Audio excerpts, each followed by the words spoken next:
గౌతమ సుబ్బారావు గారు, బాలయోగి గారు కాకుండా గ్రామంలో పెద్దలందరూ కూడా సమిష్టిగా కృషి చేసి ఈ హై స్కూల్ గా తీసుకొచ్చి మరి ఇక్కడి నుంచి చదువుకునే ఇక్కడ ఈ స్కూల్లో ఎక్కువ టీచర్స్ మన పెద్దకొత్తలంలో చదివిన వాళ్ళందరూ కూడా ఎక్కువ టీచర్స్ గా చాలా చోట్ల చేస్తున్నారు టీచర్ ఉద్యోగాలు.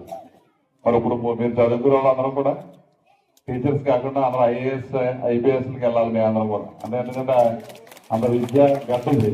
కొత్తలంకలో చదువుకున్న వ్యక్తులు ఎక్కువ చుట్టుపక్కల గ్రామాల్లో మీరందరూ పిల్లలు మీకు ఏదైతే మంచినీటి సమస్య ఉందో ఆ మంచినీటి సమస్య మన సీతారామరాజు గారు వాళ్ళ తండ్రి గారి పేరు మీద మరి డొనేట్ చేసి మరి ఇక్కడ కట్టడం చాలా సంతోషం. మరి దాన్ని మీరు అందరూ కూడా సద్వినియోగం చేసుకోవాలి. మరి స్కూల్ మాస్టర్ కానీ మన చైర్మన్ గారు కానీ దాన్ని ఫుల్ ప్లెజ్డ్ గా ఆచరణలో ఉంచాలి. ప్లాంట్ పర్యవేక్షణ చేస్తే గానీ చాలా చోట్ల ప్లాంట్లు పెట్టాం 2014-19లో, కానీ దాన్ని సద్వినియోగం చేసుకోవట్లేదు.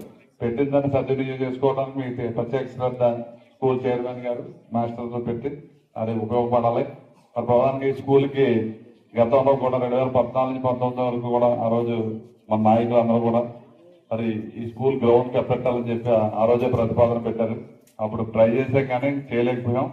అదేవిధంగా ఇప్పుడు ఈ స్కూల్ కూడా ఇది కూడా కాంపౌండ్ వాళ్ళ చుట్టూ మెరకైపోవడం వల్ల చెరువులో తయారవుతుందని చెప్పారు. తప్పకుండా తక్షణమే ముందు ఈ స్కూల్ గ్రౌండ్ అయితే చేస్తాం.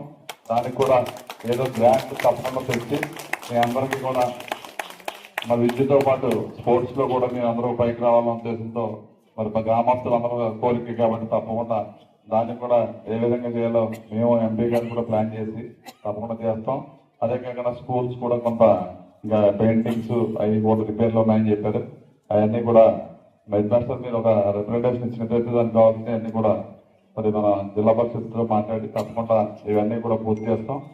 మరి అదేవిధంగా దీంతో పాటు గ్రామ అభివృద్ధికి కూడా ఈరోజు ఒక 70 లక్షల రూపాయల వరకు ఏదైతే మన మెయిన్ రోడ్లో ఆ రింగ్ రోడ్డు కింద అది మన దర్గాకి వెళ్ళి రోడ్డు ఒకటి, ప్రజ్ఞాన స్వామి గుడికి వెళ్ళి ట్రైన్ ఒకటి, ఈ 3 కూడా మన శంకుస్థాపన కార్యక్రమం ఈరోజు పెట్టుకున్నాం.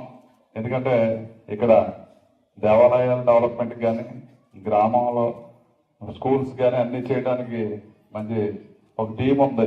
మన పెద్దలందరూ కూడా మరి ఎప్పుడు కూడా ఈ గ్రామ అభివృద్ధికే కృషి చేస్తారు.